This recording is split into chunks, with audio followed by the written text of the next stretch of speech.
ठीक आहे. तर आताच्या लेक्चरमध्ये पाहणार आहे आपण 100 आणि 1000च्या आसपासच्या ज्या संख्या 105, 110, 107, 112, ओके, 20 संख्या पुढे 20 संख्या मागे 100च्या, तसंच कोणाच्या 1000च्या 20 संख्या पुढे 20 संख्या मागे. आणि याच्यामध्ये फरक आहे, म्हणजे 100च्या जर जवळ असेल आणि 1000च्या जवळ असेल तर वर्ग कसा करायचा, हे कशासाठी पाहणार आहे. तर याच्यावर डायरेक्ट क्वेश्चन विचारला जात नाही, पण मोठ्या कॅल्क्युलेशन मध्ये तुम्हाला हे कामाला येईल. ओके, जरी तुम्हाला 2 अंकी संख्येचा वर्ग कसा काढायचा आणि 3 अंकी संख्येचा वर्ग कसा काढायचा हे माहित असलं, स्क्वेअर कसा करायचा हे माहित असलं, तरी हे तुमचं कॅल्क्युलेशन काय करणार आहे, इझी करणार आहे. पुढच्या 10 मिनिटात तुम्हाला हा टॉपिक पण समजणार आहे आणि तुम्ही वर्ग करायला शिकणार आहे 5 सेकंदाच्या आत. इतकं सोपं आहे. ओके, तर 100च्या जवळील संख्येचा वर्ग करणे. आता 100च्या जवळ असणारी सगळ्यात, आता आपण सुरुवातीला काय करूया, पुढच्या संख्या घेऊया. पुढच्या म्हणजे 100च्या पुढच्या. ओके, मग 102 ह्या संख्येपासून आपण सुरुवात केली. तर काय करायचे पहा, 100च्या पुढच्या 2, 100च्या आसपास जर संख्या असतील तर त्यांचा वर्ग करताना एक गोष्ट लक्षात ठेवायची आहे, 100ला कितीने जास्त आहे, 2 ने. तर 100चा वर्ग त्या 2 ने जास्त आहे ना, 2चा वर्ग लिहून घ्यायचा. 2चा वर्ग किती, 4. पण लिहिताना 2 अंकी संख्या लिहायची.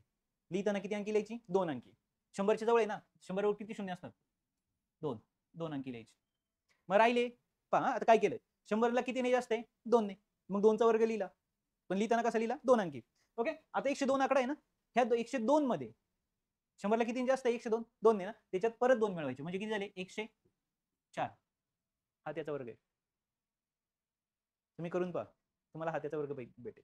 ओके, समजा 103.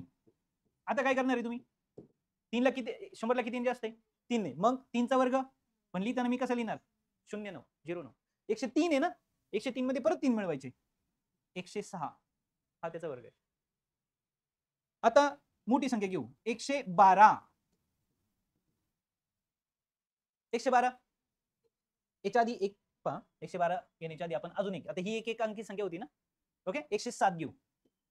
107चा वर्ग पहा, 100ला किती जास्त आहे, 7 ने. म्हणजे 7चा वर्ग 49. पहा, ही डायरेक्ट 2 अंकी आली. इथं 2 अंकी येत नव्हती म्हणून आपल्याला काय करावं लागलं, शून्य जोडावं लागलं. इथं 2 अंकी आली. ओके, म्हणून हे उदाहरण आपण ऍड केलं. 107 मध्ये अजून किती मिळवणार तुम्ही, 7. 100ला 7 ने जास्त आहे म्हणजे 100 किती झाले, 14 झालं त्याचा वर्ग. तुम्ही चेक करा, तुम्हाला हेच उत्तर भेटेल. त्यानंतर 112. 100ला किती जास्त आहे, 12. 12चा वर्ग, पण मी लिहिताना 44 लिहिला. 144 असला तरी 44च लिहिलाय, म्हणजे एक काय घेतला मी, हातचा म्हणून घेतला. आता 112. 112 मध्ये किती मिळवणार तुम्ही, 12 मिळवणार. जसं 102 मध्ये 2, 103 मध्ये 3, 107 मध्ये 7, जसं 112 मध्ये 112, सॉरी 12. 112 आणि 12 124. 124 आणि हा 125. तुम्ही चेक करा, तुम्हाला हा वर्ग भेटेल. लक्षात आलं. म्हणजे आपण काय पाहिलं, 100च्या पुढच्या संख्या. आता 100च्या मागच्या संख्या घेतल्या. ओके, मग काय, 100ची मागची संख्या पहिली समजा आपण घेतली 98 घेतली. 100ला कितीने मागे ही, 2 ने मागे. ओके, 100ला कितीने मागे ही 2. मग 2चा वर्ग परत काय लिहायचा, 04. 2 अंकी. कितीने मागे, 2 ने ना. जसं आपण तिकडे 2 ने पुढे असल्यानंतर पुढे जात होतो, तसं इथं 2 ने आता मागे जायचं. म्हणजे इथं 98 मधून 2 गेल्यावर 96. आता तेवढाच गॅप मायनस करायचा. ओके, म्हणजे जर आपण इथं पाहिलं 92, 92चा वर्ग म्हणजे किती आहे, कितीने मागे, 100ला 8 ने मागे. मग 8चा वर्ग काय लिहिणार मी, 64. 2 अंकी आहे, मला शून्य घ्यायची गरज नाही पडली, बरोबर. आणि 3 अंकी पण नाहीये, म्हणजे मला हातचा पण पुढे नाही. ओके, अजून आता मी काय जाणार, 8 पुढे जाणार का मागे जाणार, मागे जाणार. मग 8 जर मी याच्याही मागे गेलो तर आता मला किती येणार आहे, 8 मागे जायचंय, 84. बरोबर. समजा मी गेलो 85 संख्या घेतली, किती मागे, 15. 15चा वर्ग 225. पण मी 25च इथे लिहिला, 2 काय घेतला मी हातचा, 185. 85 मधून अजून 15 ने मागे आहे ना, मग 15 ने अजून मागे जा, 70. 70 आणि 2 72. पहा तुम्ही, तुम्हाला हा वर्ग भेटेल. लक्षात आलं, समजले. म्हणजे पुढे असताना काय करतो आपण, जेवढ्यानी पुढे त्याचा वर्ग लिहून घेतो, बरोबर. आणि जी ओके, जेवढ्यानी जास्त तेवढी संख्या फक्त आपण काय करतो, ऍड करतो. आणि मागे असेल तर आपण काय करतो, हे फक्त सगळं वजा करतो. 1000. मग 1000च्या जवळ असताना काय, ओके, 1000च्या जवळ 1004 ही संख्या घेतली फॉर एक्झाम्पल. 4चा वर्ग, 4चा वर्ग 1000ला किती जास्त आहे, 1000ला किती जास्त आहे, वर्ग पाहतोय 4 ने जास्त.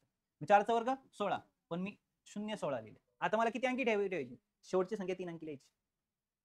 कारण जसं तिथं 2 शून्य होते, आता किती शून्य आहेत, 3 शून्य. 3 अंकी पाहिजे मला. ओके, म्हणजे समजा 1003 असतं आणि याचा वर्ग असता, आता मला 1000ला कितीने जास्त आहे, 3 ने. म्हणजे मला डायरेक्ट 3चा वर्ग 9 लिहिता येईल, मला अजून 2 शून्य जोडावे लागेल. हेच जर आपण किती 113 सॉरी 1013 याचा वर्ग असता. आता 13,000ला किती जास्त आहे 13 13चा वर्ग 169. पहा मी फक्त शेवटच्या 3 संख्या लिहिल्यात. इथं सगळीकडे मी शेवटच्या 3 संख्या लिहिल्यात. 4 ने जास्त आहे 4चा वर्ग 16 पण 3 अंकी करायचे म्हणून मी 3 ने जास्त आहे 3चा वर्ग 9 मला 3 अंकी करायचे म्हणून पुढे 3 शून्य 113 13चा वर्ग 169 मला 3 अंकी डायरेक्ट मिळाली. मला शून्य जोडायची गरज पडली नाही.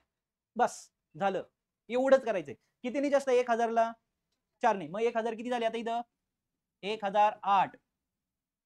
किती जास्त आहे 1006. किती जास्त आहे 13 म्हणजे किती 1026. हे त्यांचे वर्ग आहे.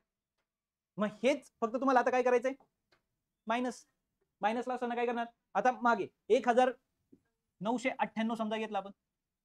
ओके 992 घेतलं आपण काय होईल कितीने मागे आहे 1000ला 2 ने म्हणजे 2चा वर्ग 4 पण मला 3 अंकी करायची. कितीने मागे 2 ला 8 8चा वर्ग पण मला 3 अंकी करायची. बरोबर आहे 988 फॉर एक्झाम्पल कितीने मागे 12चा वर्ग मला 3 अंकी डायरेक्ट मिळाली. 12 नी कमी आहे 12चा 124 8 नी कमी 64 2 नी कमी 4 पण लिहिताना मी काय लिहितोय 3 अंकी लिहितोय. बरं आता संपलं होतं. आता फक्त काय करायचं कितीने मागे 2 ने ना अजून 2 नी मागे जायचं म्हणजे काय होईल 996 अजून 8 नी मागे जा 984 अजून 12 नी मागे जा 12 नी म्हणजे अजून 10 नी मागे गेलो 78 आणि 76 अजून 2 म्हणजे किती आले 976. हे तुम्हाला त्यांचे वर्ग पाहायला भेटते. समजलंय ओके सोपं आहे 100च्या जवळ 1000च्या जवळ. ओके काय एक्झाम्पल देतो तेवढी प्रॅक्टिस करून दाखवा मला आता. ठीक आहे काय 109 106 त्यानंतर 94 त्यानंतर 97 1003 1016 1020 मागची एक राहिली 991. डन. याची उत्तर काढून मला सॉल्व्ह करून दाखवा. समजले ओके डन. या ठिकाणी आपला टॉपिक संपलेला आहे. अतिशय सोपा फक्त हे तुम्हाला काय करणार आहे कॅल्क्युलेशनसाठी अतिशय महत्त्वाचं आहे. Okay bye.